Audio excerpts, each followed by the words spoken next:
You're listening to Puma Podcast. We have about 59,000 people living with HIV. It's something like, I think 130,000 ang estimate na existing. That's still low for a country with 110 million. Pero ang ating mataas ay yung new cases. 55 new cases a day. Highest in the world. That's why we need to stop. Hi, I'm Tatiana Maligro, Puma Podcast, and you're listening to Teka Teka. In this episode, we talk about the rising number of HIV cases in the Philippines and the lessons we can learn from one of the country's first advocates for the prevention of the disease.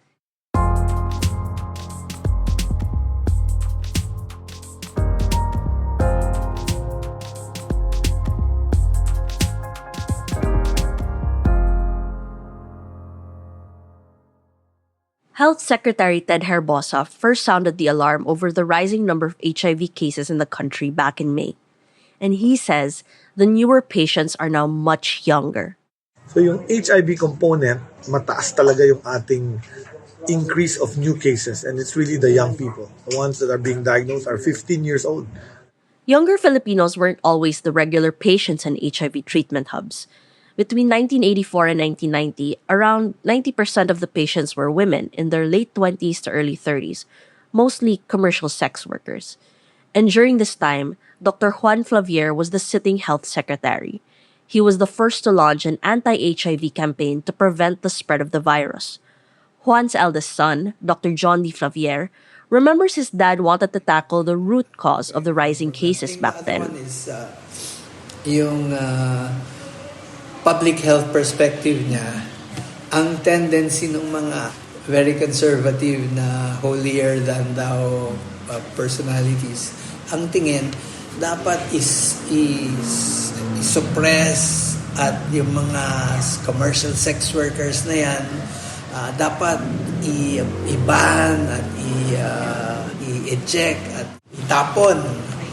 So ang position ni Dad, dapat illegalize yan. Lisensyahan natin sila para nababantayan. Kasi kung i-ban niya sila at saka i-condemn, hindi sila hihinto. Magtutuloy sila na nakatago. So, which is harder from a public health perspective. But legalizing sex work was a proposal conservative officials were just not ready to embrace. They felt that it would promote immorality in the Philippines. So while advocating for long-term solutions to prevent HIV from spreading, Secretary Flavier coined the term ABCs for HIV prevention. It stands for abstinence, being faithful, and condom use.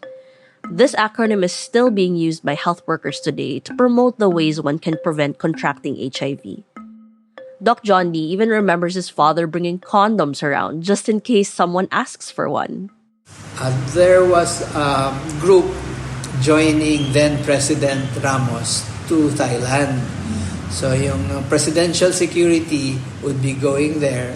So humingi sa kanya ng mga prophylactics, mga condoms, mga ganun. So namigay siya. Sa cabinet meeting, ang katabi niya, si Ma'am Nieves, confessor pa nun, nagtaka, ano ba yung dala mo? Ay, yung condoms nga for the... biglang in-announce, si Johnny may dalang mga condoms. Of course, nagka-backlash. Ano ba yan? Is he promoting sex tours? O mga gano'n. Parang inano nga siya ng... Is it the cardinal po? Yeah, among others na kinondemn yung... na-receive in a different light sa Bangkok. Kasi parang pinapalabas dito, you're being disrespectful na you're throwing the image na Bangkok is a place to have sex and all the naughty things you want to do and you're promoting that. Ang prime advocate and one of the royalties sa Thailand ang nag-defend kay Secretary Flavier said, no. He is addressing a reality. We have so much infection in Thailand, condom use is essential. So I salute your Secretary of Health, for being a beacon of understanding. Doc John Lee says his father's health promotion methods often earned the ire of conservative politicians and church leaders. Then Manila Archbishop Jaime Cardinal Sin even called him an agent of Satan for distributing condoms. But Doc John Lee says promoting ways to prevent catching the virus was really one of the best things they could do at that time. Because back then, testing and treatment were expensive and it was difficult to come by. And HIV patients back then were also concentrated in specific demographics, like commercialized sex workers. But now, testing, counseling, and antiretroviral treatments are now free, especially in public hospitals. But HIV cases are also spread out in other demographics, such as men who have sex with men and people who use drugs via injection. And that's because HIV is often transmitted through the bodily fluids of a person, such as semen, blood, and even breast milk. So as HIV begins to spread to various demographics, Doc John Lee says improving access to treatments and counseling is still key. We had a survey done sa HIV/AIDS projects. Where do most people with HIV/AIDS meet or congregate? So number 1, yung malls. Number 2, yung parks. And number 3, coffee shops. So because of that, hirap naman sa mall, mahal lang. Yung parks, baka hindi kami allow, lalo. So sabi naman sa coffee shop, mag-set tayo ng coffee shop. So we had a coffee shop na ang mga barista, medtech, ang mga waiter, HIV/AIDS counselors. So when you go in, it's a coffee shop. Pero ang dinadirect namin sa shop na yun are people with suspicion of HIV/AIDS or are at risk. So LGBT community yung tumutulong sa amin to identify high risk na pupunta. Pero maganda, pupunta sila, hindi alam ng neighborhood kung ano yung reason. It's very accommodating, hindi ka sisigawan at ibubulgar. So because of that, yung numbers when we started, the 2 major HIV/AIDS counseling and testing facilities, 20 tests a month lang ang nagagawa. Kami, 200 a month ang nagagawa. So that was a practice. It was so successful. We set up in another town in the same province. Presenting HIV treatment hubs in creative ways helps encourage more people to test for the virus. After all, clients might be shy to go to a traditional treatment hub in a hospital due to the stigma around persons living with HIV. Since HIV cases are also increasing among younger Filipinos, especially those of working age, Doc John Lee also suggests opening more clinics that can accommodate their working hours. Have you heard of the sundown clinics? It's a shift na traditional clinics like this, 8 to 5. Yeah. But ang may HIV/AIDS na community, working, young, na available lang after they get out of work, after they get out of school, na after 6 na yon. Yes. So, yun ang operating hours. Hapon up to, malala ko, midnight. Wow. So, dahil doon, pwedeng ma-test at maka-access sa services yung mga tao. So, that's one approach na ginagawa. And a few others. Pero up to now, model interventions lang. Kami, 2 clinics. Yun, 4 lang yata sa buong Metro Manila. So, improving access to diagnostic and treatment options is important. But how can the Philippines prevent these new HIV cases? More on that after this break.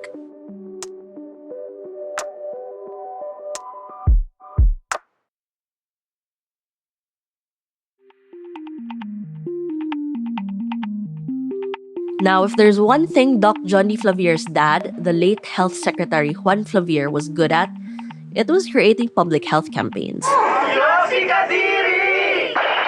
In fact, you may remember some of his most iconic projects.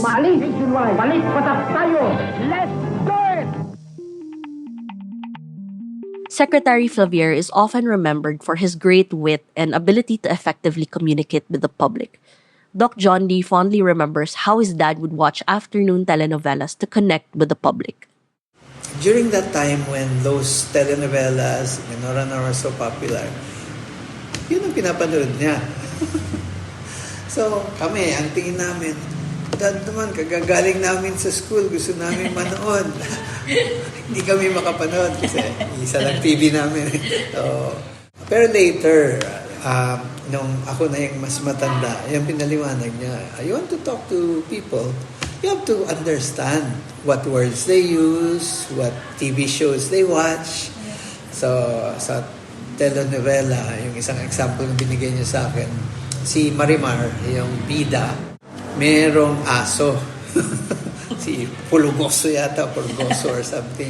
Pero yung point niya, pag kinikwento niya sa public gatherings, si Marimar ang sexy, di ba? Iisa lang ang nakakita sa hubad na katawan niya. So lahat magtatanong kung sinong actor o ano. Yung aso niya, si Pulgoso. So nakakonect ka na. So he really made it an effort to understand persons that he would talk to or give messages to before actually going on projects. But we're now in an age of social media where engagement metrics prevail, and this has made public health campaigns somewhat one-sided. And this one-sidedness in online communication leads Doc Jody to believe that even a charismatic speaker like his dad would struggle to deliver an impactful message. I wanted to record him talking about HIV/AIDS, para, which already happened, when he passes away, merong record of hindi nag-click sa kanya. Ang explanation ng John Lee, parang wala akong maramdaman eh. Gusto ko yung, while I talk, I can see people not reacting or reacting, or then I can go on or adjust on. Ito, pagka camera lang na hindi ko magawa na more lively ang presentation. So, hindi siya built for social videotape media. Di ba ngayon, padamihan ng likes, kahit walang reaction yung audience except for the like. Pero yung feeling na naintindihan ba o mas mahirap ma-gauge yung gano'n. So, I think that was one of his reasons why he didn't thrive in that new media. Knowing him, he'll learn it. As HIV cases rapidly rise in the Philippines today, the current Health Secretary Ted Herbosa suggested boosting sex education and awareness in schools. But sex ed remains controversial in the Philippines, which has a predominantly Catholic population.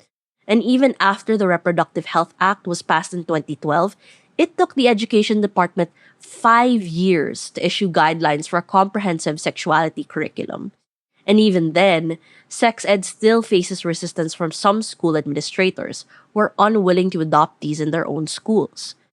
Some still see sex ed as a way of tainting the youth and encouraging them to sin. But sex ed or no sex ed, younger people are still going to have sex. In November 2022, the Health Department's Epidemiology Bureau found that 32% of HIV cases logged during that time were from Filipinos aged 15 to 24, and nearly all of them, around 99%, got the virus through sexual encounters. The 2021 Young Adult Fertility and Sexuality Study also found that 44% of Filipino girls had no material source of information about safe sex. Without this information, teens may be misinformed of the safest ways to have sex, the importance of sexual consent, and what to do if they believe they've contracted a sexually transmissible disease. For Doc John D, addressing the information gap in HIV and sex ed in general is a balancing act. After all, the stigma towards HIV and persons living with it remain ingrained in Philippine society. So maybe a general message on social media could help PLHIVs who are still shy to come out, because they can view these messages from the safety of their mobile devices. But Whatever information campaign health officials come up with, it must come with that personal touch that the late Secretary Flavier is known for. It not only delivers the necessary information to the target audience, but it also helps PLHIVs feel seen, respected, and loved by the community. And God knows that's what so many of them need right now. I think the final message is the HIV challenges, the health challenges, have a different context now compared to then. I suspect that type of personal engagement still needs to be promoted, especially for confidential concerns like HIV/AIDS. But here you can work it both ways. Kasi pagka it's a case na I'm ashamed about, I'm shy about, baka electronic media is better. Kasi I can hide behind the screen or the keyboard. On the other hand, some may need face-to-face reassurance and sincere expression of empathy na you can't have in the electronic form. So I think that's the dilemma we have. We have so much reach, so expansive mechanisms for giving our message out, but we lose the social part. It's called social media, pero I'm not sure how social it really is. Or, on the flip side, yung community face-to-face. Parang paano po i-balance? Yeah, so how can you...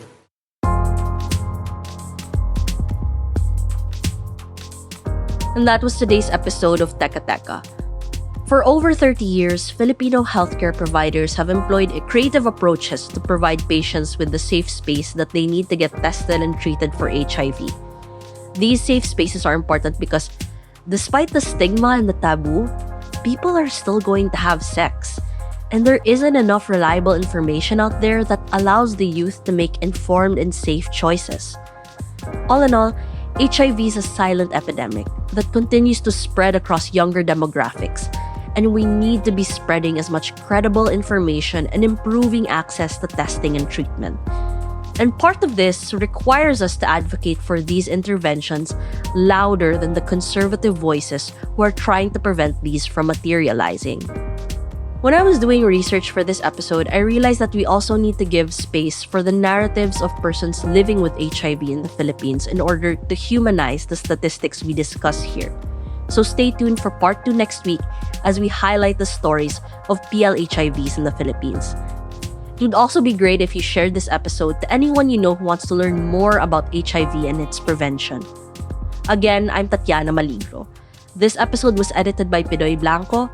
Our Teka Teka executive producer is Jill Caro, and our editor-in-chief is Carl Javier. And of course, don't forget to follow Teka Teka and Puma Podcast on your favorite podcast app or on YouTube. Thanks for listening.